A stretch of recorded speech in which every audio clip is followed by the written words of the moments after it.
Estonia? I was, if I remember, 24 years old. Did you leave any brothers or sisters there? Yes, I had one brother, but if I remember exactly, he was about 40 years old when he died. Are any other members of your family still alive? None. What kind of government does Estonia have? We had about the same type of government that we have here in the United States, because we had a president who was elected by the people, and also the other parts of the government. How do people make a living there? Our main industry or prevalent way of making living was agriculture. What is your present occupation? Well, my present occupation and what was my occupation earlier, I was and I still am a radio operator. When I lived in Estonia, I managed to get my license there as a radio operator for ships. You're still doing this kind of work? Yes, I have tried a few other jobs in this country, but I seem to be leaning to that job because it's easier to make living. When did you leave Estonia? If I remember, it was September 2nd, 1939. Wasn't this about the time World War II was starting? Yes, the war started September 1st, and I left September 2nd. So at that time, the war was going on when I left Estonia. How did you manage to get out of Estonia? Well, the best way out was to try to get on a ship, and I finally managed to do that.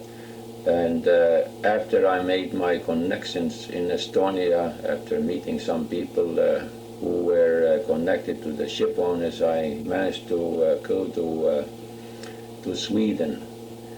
I left Estonia under the complete darkness with the ship, went first to Helsinki, Finland, with all lights out from the ship, and from there we went to Stockholm the same way, because the war was going on and we did not use lights. And then from Stockholm I took a train and I ended up in the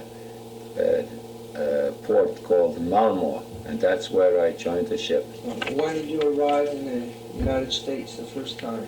That was early summer 1940. I believe it was month of June 1940. What port did you enter? We entered Brooklyn. Were you allowed to work?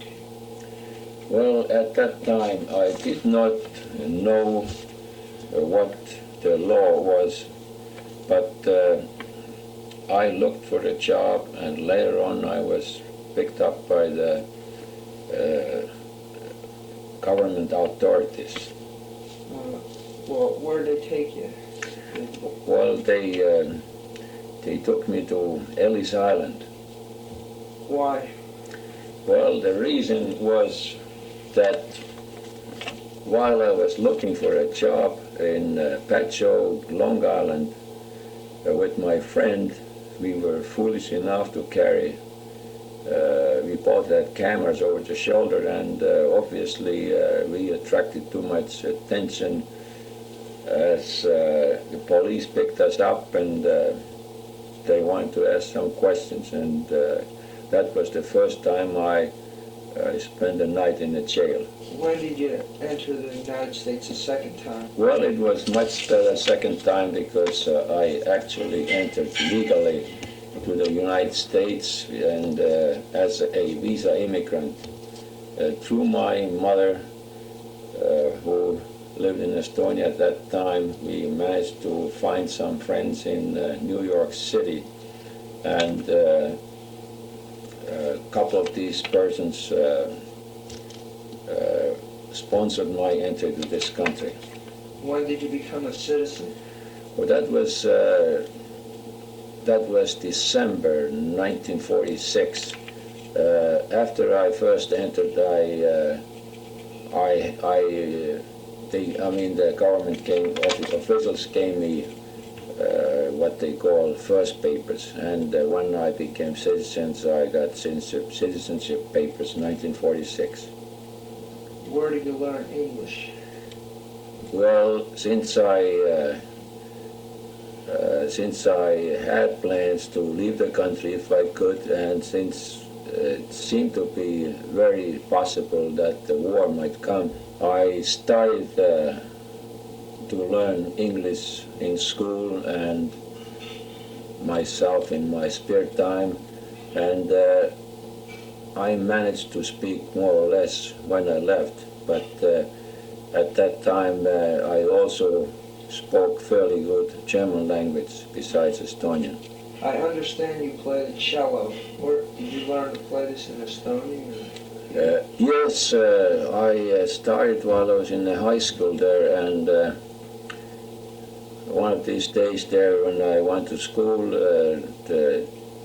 I actually wanted to play violin, but school's music director looked at my fingers and said, well, you have a very good hand for a cello player, and since they did not have cello player in the high school orchestra, I took up that instrument and I have been playing it since. Do you have any desire to go back to Estonia?